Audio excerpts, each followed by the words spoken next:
Hi, this is Jackie Eister Songistry coming to you from Indiana, and I have with me Craig Thumper Samuels. Hi, Thumper, how are you? I'm doing quite well, thank you. Thank you. How are you? Thanks for having me. Oh, you're very welcome. I'm doing very well, thank you. So, hey, I'm going to jump into this. Now, I see that, first of all, as a musician, can you tell us a little bit of when you started and what you play? Well, I started when I was about 4 years old. I started out playing the pots and pans, and then I jumped to skillets and silverware. But just banging on things and getting used to sounds and getting intrigued by the different sounds that different things made.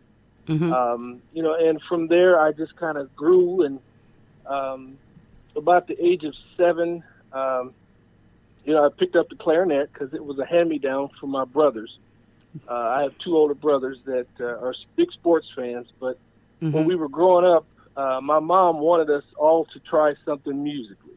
And then my oldest brother tried the clarinet, and he didn't like it, and then they passed it on to my middle brother, and he didn't like it. They decided they wanted to get into sports.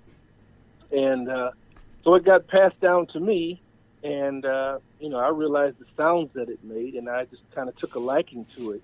And from then on, I picked up the saxophone from tenor sax first, and then alto and soprano. Wow. And through the years, I picked up bass, and then piano, and then guitar, and drums and percussion. So I just kind of started picking up other instruments as I grew, and it's kind of grown into where I am now. I have 2 recording studios, fully capable of completing projects start to finish, and they're interactive to where I can start a project in one studio and finish it in the other. Wow. Now, will you do this also? Is that something you do for other musicians, record in your studio, or is that basically? I used to. Yeah, I used to. When I first started out and first built the studios, got a lot of write-ups in the paper because I was one of 2 black-owned recording studios in Omaha. Wow. And there was a couple other recording studios. I don't know if you know Chip Davis from Mannheim Steamroller. Yes. He has a studio. He actually lives here as well. Wow. He has a recording complex here. And when I was playing with a band before I built my studios, I actually did some work in one of his. But as I got mine built, like I said, I was one of 2 black-owned studios. But a lot of the projects that came through, people just couldn't afford, even though I had very low prices and I started out, a lot of people wanted to pay me later or pay me when the studio release came out or, things of that nature. So it got to be where I had, a bunch of projects on the shelf and none of them were finished. Right. So I just kind of shied away from, doing actual recording in them for other people, and I got into teaching. Wow. So I taught music through one of the local colleges here for about 10 years, and then I do private lessons. I teach drums, I teach saxophone, I teach guitar, I teach vocal, teach voice, and all the instruments that I play. So I try to reach back to help others that are up and coming that are interested in still playing instruments, to teach them how to play, to help them progress and become something successful in life as well. Right. And, it's funny because so many people don't realize how music is kind of fading out in our school systems. And I agree. I totally agree. We need to get to, to me, that's where the creative edge is. I mean, that's where I've learned so much more. I just believe you can learn a lot in life by music. You know what I mean? Oh, yeah. Whether you're playing, singing, writing it, being in chorus, being in a musical, what have you. I mean, music just, it actually, when people say music does make the world go round, it really does. Oh, I agree. Yeah. In fact, some of the statistics from the 80s and 90s showed that kids in school that were involved in music did better academically in other subjects as well, right, and better than those that weren't. Mm-hmm. So I don't know why they're, and then VH1 had the Save the Music nonprofit campaign that they were doing, but I don't know whatever happened to that, because I know people were donating instruments and donating money to help, keep the music in the schools, but then it seemed to fade away. Yeah, I've noticed that. Now, I actually have when we're done, I'd like to hook you up with a couple more people, too, that actually have programs like that in Philly and South Jersey, and I believe we have one here in Indianapolis, Indiana. But,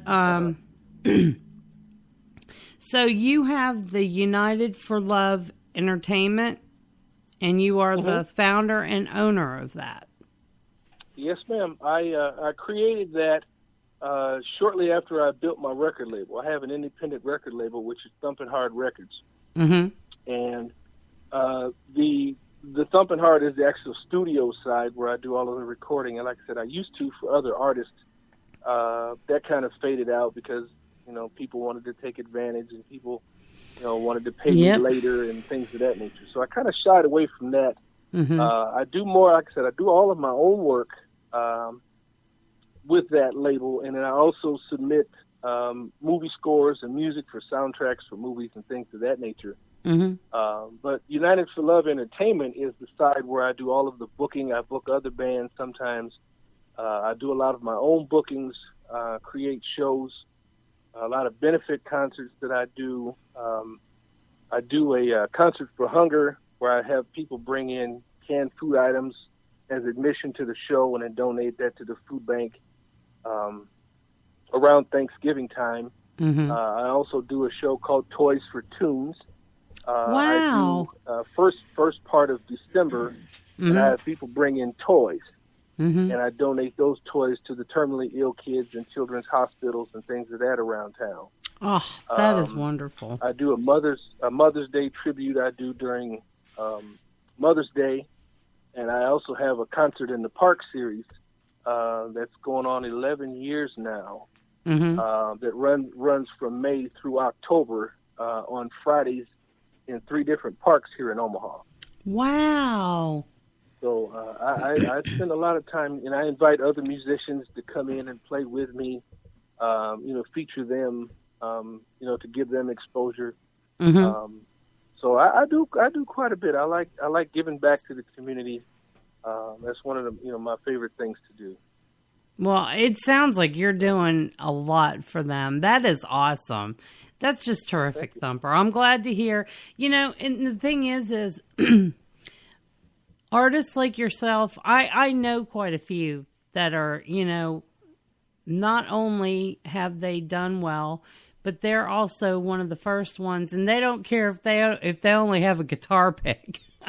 And they will give whatever it is that they can. And I've seen that, living on the East Coast, I learned a lot about music from the East Coasters.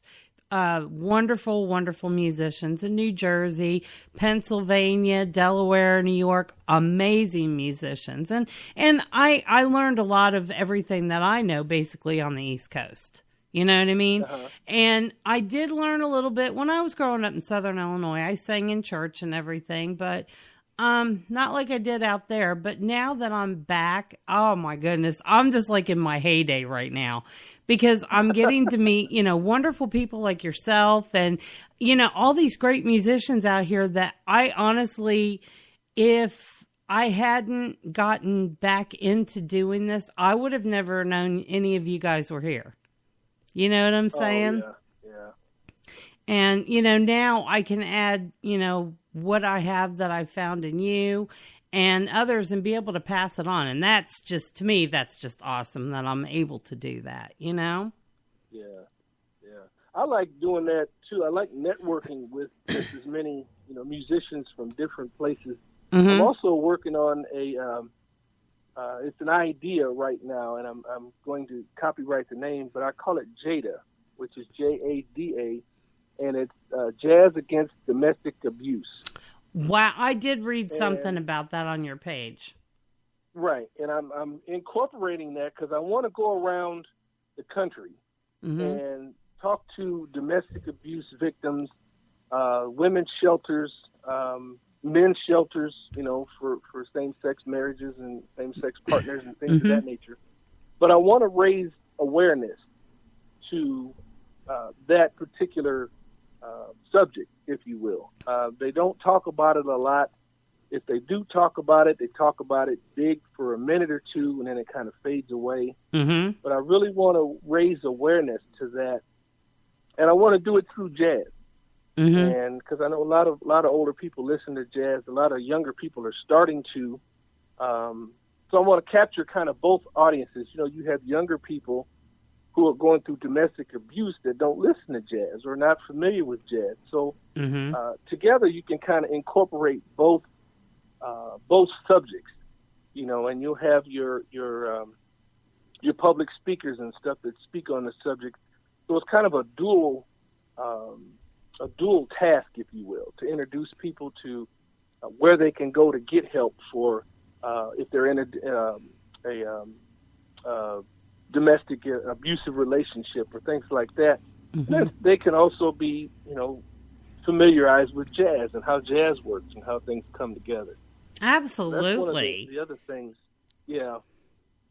Wow. So, and like I said, whenever I, go to a different city, I'll try to find a local band in that particular city and, give them some exposure because they may not, some places don't have jazz. Omaha doesn't have a jazz radio station.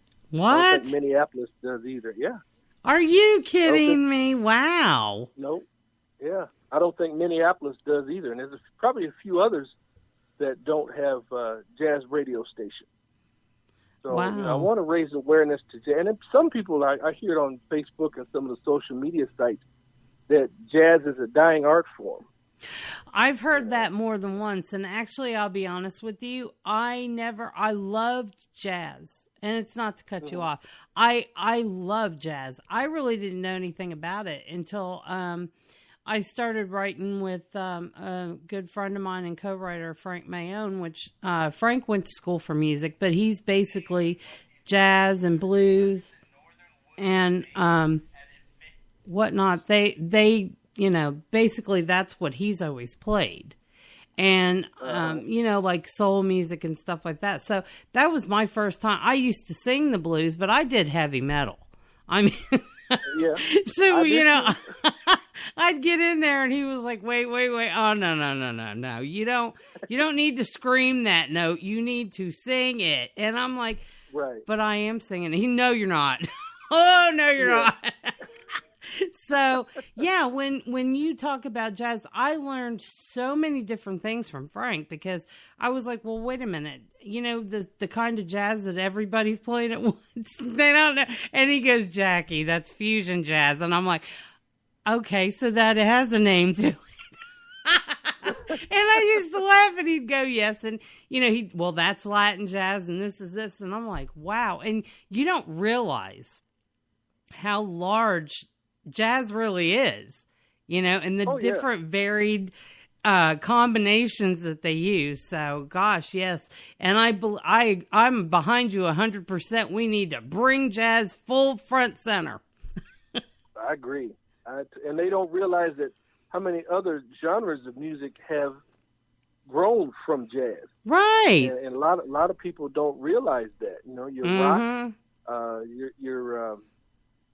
your bluegrass, and your blues even right stem from jazz. And a lot of people don't realize that. I know. I didn't realize how large are actually. The thing is, to me, it seems like more of a you really have to pay attention to what you're doing when you're singing jazz. Oh, yeah. And to me, it's very complex.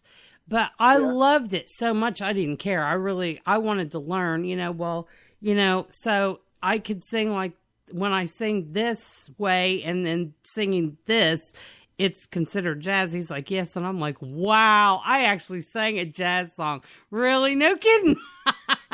So, I was tickled to death. I'm like, wow, okay. Because I had never, again, I love it, but I never thought I could ever sing anything like that.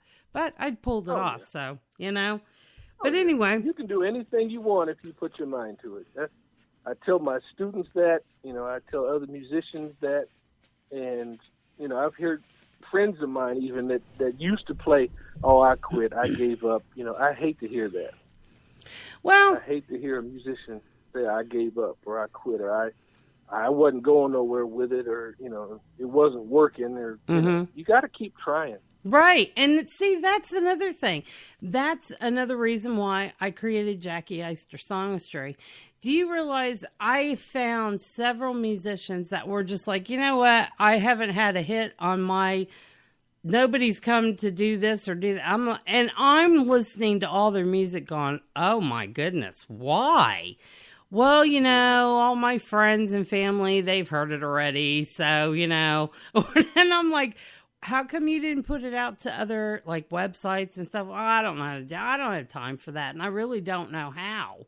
And I'm like, well, what if I did something for you? And I would like to share your music, and they're like, okay, go for it. Hey, if it makes you feel good, go ahead. Right. So, and the thing, go ahead. I'm sorry. No, you go ahead. I was just going to say the sad thing about that is if you don't know how, learn or have somebody show you. Right. I mean, it's your heart, mind, and soul. I mean, it's your destiny in your hands. Mm-hmm. If you want to take it there and you don't know how, mm-hmm. You can learn. Google. Right. You can Google anything these days. That's right. Step-by-step instructions on how to do things like that. Mm-hmm. And that's one thing that I did. Right now, I do everything myself, other than I'd reach out to the people too. I play all the instruments. I do all my own recording. I design my own CD covers. I put everything together. I do all my marketing. I do all my booking, and I do everything through social media and every other sites, other mm-hmm. places too. But there was a time when I didn't know how to do any of that. I know, I feel you on that. Right. I want this done, and nobody's going to do it for me. Mm-hmm. And if they do it, they're not going to do it like I want it done. Right. So, and that was one of the main reasons why I learned how to play all of the instruments that I do play. Because back when I couldn't play, a lot of instruments and all that, mm-hmm. I would ask people to, come play this bass line for me or come play this guitar part for me. And they either wanted a bunch of money or they wanted to play it their way. Right. And if it wasn't what I want, no, I don't want you to play it like that. I want you to play it like I wrote it. Well, I think it should go like this. But mm-hmm. that's not my vision in my head. So I learned how to do, the things myself. That way I could lay it down exactly the way I wanted it and be satisfied with it. Right. So anybody that can't do something, they can learn. Right. It's in books, it's on Google, it's on the internet, mm-hmm. and other people know how to do this stuff. They may charge you a little bit or, whatever the case may be, but it'll get done. Mm-hmm. But don't give up because you don't know how to do something or you can't do something. That's a poor excuse. No, I give you that. I mean, some of them, honestly, that I have found are in other countries. Oh, I see. You see where I'm saying? And, well, we just got the internet. And I'm like, what? I'm like, oh, okay. Yeah, that kind of makes sense. Yeah. You couldn't do that before on a ham radio. I get you. Yeah. So, you know what I'm saying? But anyway, getting on. You're from Omaha, Nebraska. Now, are you born and raised then? Yes, ma'am. Born and raised. Wow. And it says here that I found you are a singer-songwriter, actor, model, composer, and producer. And a multi-instrumental musician. Wow. Yeah. Wow. I'm also a booking agent, a manager, and Lord knows what else. And a partridge in a pear tree. Exactly.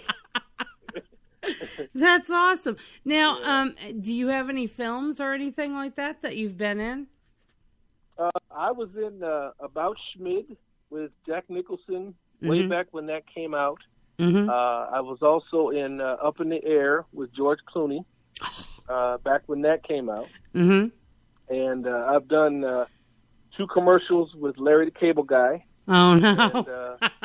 And lots of other commercials, a couple Nebraska Lottery commercials, a couple of Boys Town commercials, and various other commercials. Still doing them. Yeah. As a matter of fact, I did one for Thrasher Basement Systems here in Omaha, first part of this year. Mm-hmm. And I did one for Boys Town National Research Hospital, where I played a physicist in or not a physicist, a doctor, in a microbiology lab. Wow. So, I'm still doing that. Every time my agent submits something that's kind of within my range and age and color and this, that, and the other, he says, do you want me to submit you for this? And sometimes I get the acting job, sometimes I don't. So it's not one of those things that you give up, just because somebody tells you no. Right. I have to ask you though, and see if you're probably going to agree with a lot of the ones that I have spoken with about it before, but the music of the 80s compared to the music that we have now. What do you feel, or actually, you know what? Let's go back further. Let's go back to the 30s. How would you say that music has changed from the 30s to 2016? And what is it that, you see that has changed that could maybe use some improvement? I honestly think that the creativity is changed because of technology. It's today's music is too computerized, if you will. A lot of people take through Fruity Loops and some of these other beat making programs. Reasons, I think, is another one, where they'll take a drum loop and then they'll add a already programmed piano part, an already programmed guitar part, and it's like putting pieces in a puzzle with the picture already there, as opposed to in the 30s, 40s, up until technology actually took over, whereas you had to paint the picture or put the puzzle together and then paint the picture over it. Right. Where the creativity is more in the mind than it is the computer program. And I think that's what's missing a lot in today's music. It's too synchronized, it's too computerized, and it's too what's the word I want to say? Not digital, because digital I guess is a word we could use as well, but right. It's too common. It's like I said, the creativity is not there anymore. Musicians of today, I mean, there are probably a few, but not as many as there used to be. They don't actually play their instruments anymore. And that goes back to the music in the schools things that we talked about a little while ago. Actually teaching kids and teaching even people. When I was teaching, my youngest student was, I think he was 8 or 7, and my oldest was 94. Wow. And I was teaching a beginner's guitar class. And I taught guitar, like I said, for about 10 years, from 1996 to 2006, through one of our local colleges here. And it was such a joy. Hello? First day of class, and they couldn't play a thing. And by the end of the 8 weeks, they could play chords, they could read, not necessarily fluently, but enough to write a piece of music. I taught them music theory, and then I taught them how to play, the basics on their instrument in an 8-week class. And such a joy for the people who were so stressed, wanting to give, I can't play this, I can't do this. And to put that emphasis, you got to keep going. You got to keep trying. Just do what I tell you. Don't rush through it. And by that 8 weeks, they were actually playing, they were playing music. And they were so overjoyed. And that needs to get back into the schools. Right. And get away, like you said, get away from the technology part of it. Everybody's calling themselves a producer now because they have a beat-making program in a computer. Mm-hmm. And it's just not, it's just not there. It's too mechanical. That was the word I was looking for a few minutes ago. Mm-hmm. It's just too repetitious. Right. And I've heard that. Creativity is just gone. Yeah. Well, I know when I was trying to start off Jackie Oyster Songstry, and I was actually trying to start off my magazine portion, I had a really great conversation rolling with a couple of friends of mine that are recorded musicians, and they actually play in bands, and basically music that's what they do. That's their work. Right. And we were discussing how the changes in the recording, the warmth, the depth, the way people play anymore, and it just seemed like everything could be done in 5 minutes.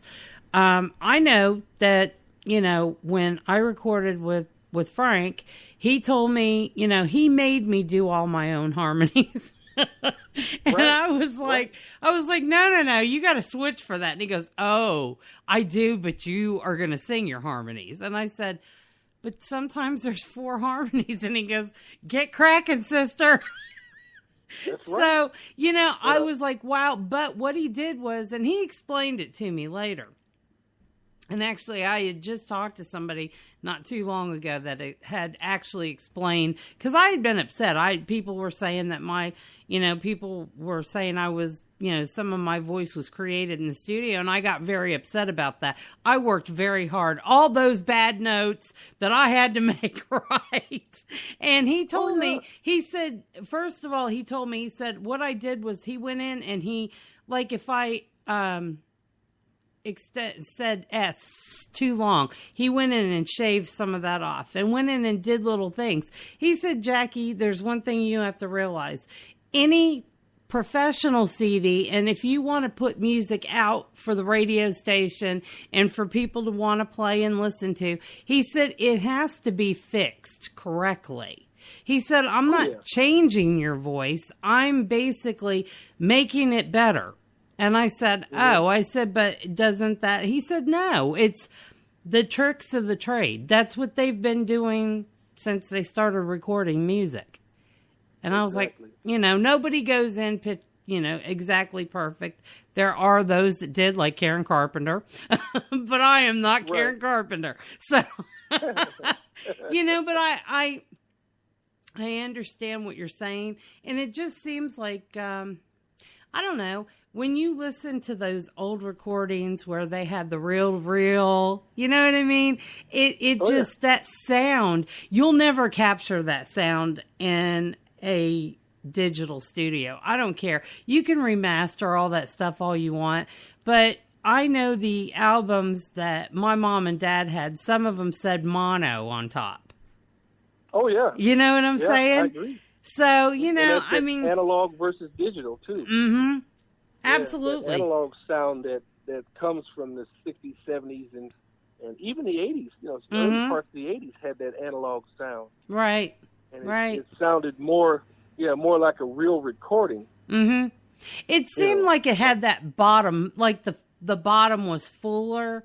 Do you know what I'm saying? I may not be putting it right, but, it just seemed like it had that fuller sound, as where today all you have to do is turn a knob and get that. You know what I mean? Yeah. So, but anyway, let's get on to your songs. I have When I Think of You, I Wish, and In This Love.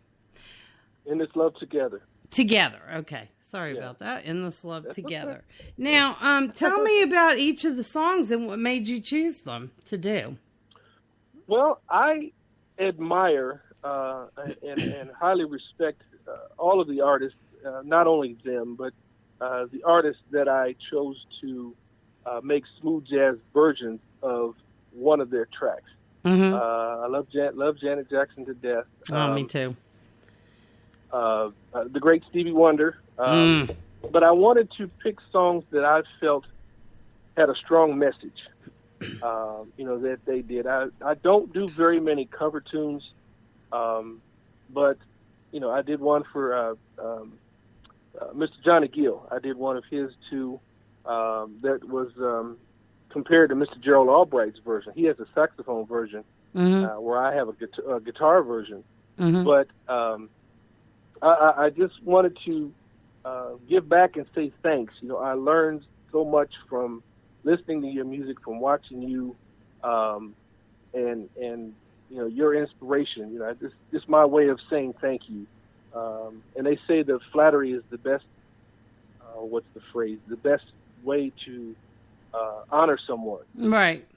So I try to, although I'm a very, very big Prince fan, I'm a huge Prince fan, and I'm still, mourning from his passing. But oh, yes. I learned a lot from him. I was lucky enough to be able to play with him for about 15 minutes at a show in Kansas City. Wow. And, like I said, I learned a lot in that 15 minutes, more than I could ever have on my own. Mm-hmm. But I just want to, just my way of giving back and saying thank you for the inspiration and the lessons that you taught me. I try to do 2 cover tunes per CD. I have 7 CDs now. Mm-hmm. And my 8th one is going to be the best of 7, so the best of the first 7. Mm-hmm. But I'm also working on number 9, which I'm going to call that Thumpology 101. Oh, and by the way, I love that song. Yeah. I love that song. I was listening to that. I was like, okay, class, and I'm like, hey. Yeah. So, yes, I love that take song. Take note, yeah. But, yeah, that's kind of the, I didn't do covers for a very, very long time, and the 98% of my material, is all my own. Mm-hmm. But then somebody said, well, put something out there that people already know, right? So they can, kind of a bait and switch thing. Mm-hmm. And so that's when I started doing the covers. And I did one of the Bee Gees tracks called Too Much Heaven. And that's on my CD called One, O-N-E, which is Omaha, Nebraska, and the number of people playing the music on the CD, and there's a couple other meanings behind it. But, it's like I said, I just try to do a tribute to say thank you for the lessons and the inspiration that people have given me. Mm-hmm. Well, when I listen to, I hear you definitely put your own interpretation of the songs, and that's what I appreciated the most. I love the way you redid all 3 of them, but I will have to say, out of all of them, my favorite is I Wish. Yeah, that one actually hit number 1 on 4 different charts from internet radio stations around the world. Wow. Yeah, I can see that. So I was very thankful for that. And I've gotten several write-ups in different, magazines. Australia did 2, and the UK did 1, and I think there was a couple here. So I'm very thankful for, I wasn't going to do that one, believe it or not. I was going to try and do one of the other ones, but then that one just kind of stood out. No, see, I'm glad you did that one. Yeah, that one, to me, I liked your approach on it. Your music just absolutely, I have a lot of musicians that when I pick them and I pick their music, there's a reason. Because you've absolutely thrown me. Most of the musicians that I've had the chance to interview and play their music and stuff, there's a particular reason why I picked them. Some of them I didn't have to, but I loved what they were doing, and I love their music, and I love what they're trying to do as far as like yourself trying to bring back certain things. And I really do believe through your music, you're going to be able to. I wish out of all of them was probably the one that when you look, I've played that about 20 times today. I was like, wow. And the funny thing is when you hear it in a different version or, like a different way, it kind of gives it all a new meaning. The whole, the song will take on a whole new meaning. You know what I mean? Oh, yeah. Yes, ma'am. Yeah. So, yeah. And but I've heard, I don't believe this, but I've heard people say, well, you did that better than Stevie Wonder did. I said, no, there is no way. Well, Stevie's a one of a kind. I love your music. But Stevie, oh my goodness. Yeah. There'll never be another Stevie Wonder, that's for sure, I totally agree. Yeah. So, but anyway, tell me about some of the artists that you've played with. Well, as I mentioned, the late music icon Prince, I got to play with him for, like I said, about 15 minutes in 1996 in Kansas City. Mm-hmm. And the great Keith Sweat, I've played with Melissa Morgan. Mm-hmm. Either with a band, I was with a band at the time that I was playing with some of them. Mm-hmm. Played with a lot of different jazz artists. Traded notes and shared the stage with a lot of different jazz artists. Steve Cole, Steve Oliver, Peter White, Marion Meadows, quite a few. And then I talked to some of the other ones, not on a daily basis, but Mr. Marcus Anderson, he's a good sax player. He played with Prince for a little bit too. Mm-hmm. Who else? Oh God, there's so many. Just a ton of musicians that I've got to know over the years and got to work with, share notes with, share ideas with. Mm-hmm. And see, that's awesome. A lot of locals. Uh-huh. Well, what are some of the locals that you play with that stand out to you, and maybe people could look out for besides coming to hear you in your area? Well, Mr. Brian Holland is a saxophone player I actually went to high school with, junior high and high school with. Mm-hmm. And Mr. Bryant Fisher, bass player, he actually showed me a few things when I first started playing bass back in the early 80s. That's kind of where I got my name from. The name Thumper I got as started making a debut as a bass player. Mm-hmm. Brian's a few years older than me, and I was playing saxophone, and I had learned in several of the bands, a high school band, a jazz band, concert band, and a couple other different bands through school. Mm-hmm. And Brian was a senior. He was the bass player at that time, and he was a senior. And I found out that he was graduating and moving on, so I kind of took over playing bass for the next 2 years after that. And so then they decided I had to have a name because Craig Samuels was just too common, and nobody would, that wouldn't stick in anybody's head. Mm-hmm. So they Thunder Thumbs was from the great Louis Johnson, and that was taken, so I couldn't use that. Yeah. And somebody, they gave me the name Thumper because, if you remember the movie Bambi, whenever he got excited, he would pat his foot real fast. Yeah. And that's kind of how I played my bass with my thumb. Uh-huh. So whenever I got into it, my bass would just fly, and they said it would look like it wasn't even connected to my hand. Wow. Which I thought was funny. But so the name stuck, and it's worldwide now, and that's the name more people know me by than my real name. So, so tell me what the difference is between slapping and popping the bass then. Well, popping is more of the pulling of the string, and the slapping is more of the thumb hitting the string. In playing bass. So some people call it thumping, some people call it slapping. Okay. But you actually hit the bass with your thumb, as far as the thump or a slap, and then the popping is where you actually pull the string away with with your finger. That's right. Okay. So, all right. Yeah. See, I always kind of wondered what the difference was because I'd heard so many times, yeah, let me see you pop and slap that bass. I'm like, what? Yeah. Well, popping and plucking are kind of the same thing, where it's, like I said, it's the pulling of the string. Excuse me, where the thumping and flapping is more of the hitting of the thumb. Right.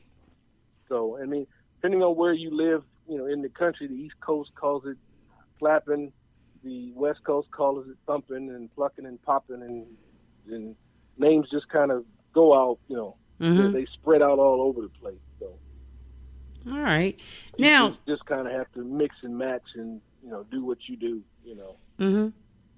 See, I think that's cool. That I will admit that I know one song on the bass, and I don't know it real well, but I do know one. And my ex-husband taught me how to play "Smoke on the Water," just the bass part. Oh, there you go. Yeah, but that's all I can do. And if it doesn't have anything to do with "Smoke on the Water," forget it. And I'm one of those people that are guitarded. Okay, I cannot play a guitar to save my life. I have tried. I've had several people, and they're like, Jackie, God, what are you? I'm just like, I can play piano. I can play keyboards, and basically I started in the beginning. I taught myself, and then I, took lessons for a little bit on organ, took a little bit of piano lessons, and then kind of took off on my own. But as far as that goes, I can give me a keyboard, give me a piano, but do not hand me a guitar. Oh no! If it meant me living or playing guitar, I would die, seriously. So you guys are, and especially all you multi-instrumentalists are just special, period. That's where God just dripped his specialness all over you.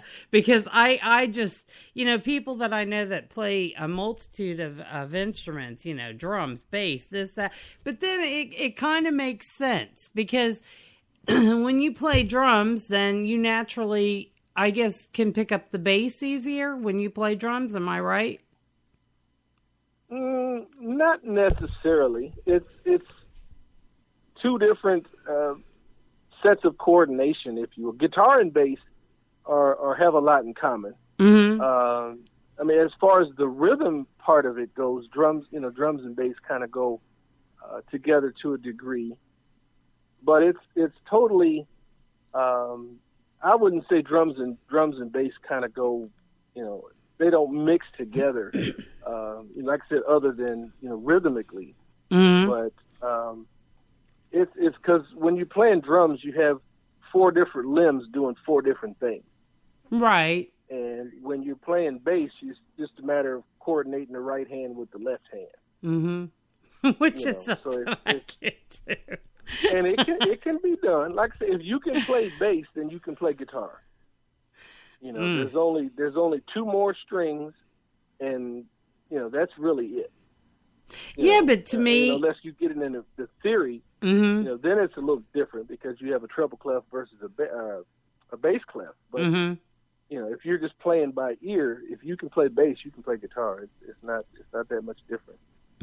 See, I like the sound that the bass makes. I like that, that, again, that bottom end sound. That's what I like. The guitar, to me, that's for somebody that can go blah, blah, blah, blah, yeah, but I can't do none of that. I give me a piano and a keyboard and I will do my very best. That's all I can tell you. Right. But that's about it. That's why I chose to do what I do now. So, can you tell me where are you going to be playing at? Can you give us a little bit of your schedule, where you're going to be at, maybe for the next couple of months? Well, right now, I have a sitting gig, if you will, at a place called the Merlybone Tavern here in Omaha. So on 37th and Leavenworth, and I play there twice a month. And during the winter months is kind of when I, go back into hibernation and get back into the studio and work on new material, work on that all winter, and then get ready to come back out in the spring. The exceptions to that are the Toys for Toons show that I do, and which is, like I said, which is where I have people donate toys for admission, and then donate those toys to the homeless kids or the terminally ill kids at the hospitals and things of that around town. And the other exception is the Concert for Hunger that I do, that raise food or bring in food items as admission for the food banks and for the Thanksgiving holiday. But other than that, like I said, I go into hibernation, stay in the studio most of the wintertime for new music and my next CD, which is I'm working on now, and get that ready for to come out next spring. Wow, that sounds really cool. All of my dates so far any of my dates I should say can be found on my website at thumpinhard.com. At thumpinhard.com, and new music is up there. Extensive bio, pictures, some videos and things of that nature from past shows. You can find all of that there, as well as all the other social media sites. You can Google my name, and I'll pop up just about everywhere. That's cool. I really, really appreciate you coming on with me. And I've learned so much about music, actually just sitting down, talking to you. And I'm hoping everybody else appreciates this too. This is Thumper 101 with Jackie Eister Songistry. So, is there anything else that you'd like to let everybody know? I'm working on my JADA tour, which is JADA, which is Jazz Against Domestic Abuse. And I'm trying to put that together. I'm trying to get some funding behind that. I've got the idea and the concept. It's just a matter of getting funding together to get the ball rolling on that. Right. And like I said, just go to the website where new music is, new updates, new photographs, new video, and new concert dates and things of that nature. And like I said, if you need to, just Google me and you'll find me. Okay, thank you so much, Thumper. I truly appreciate you being with me. And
is to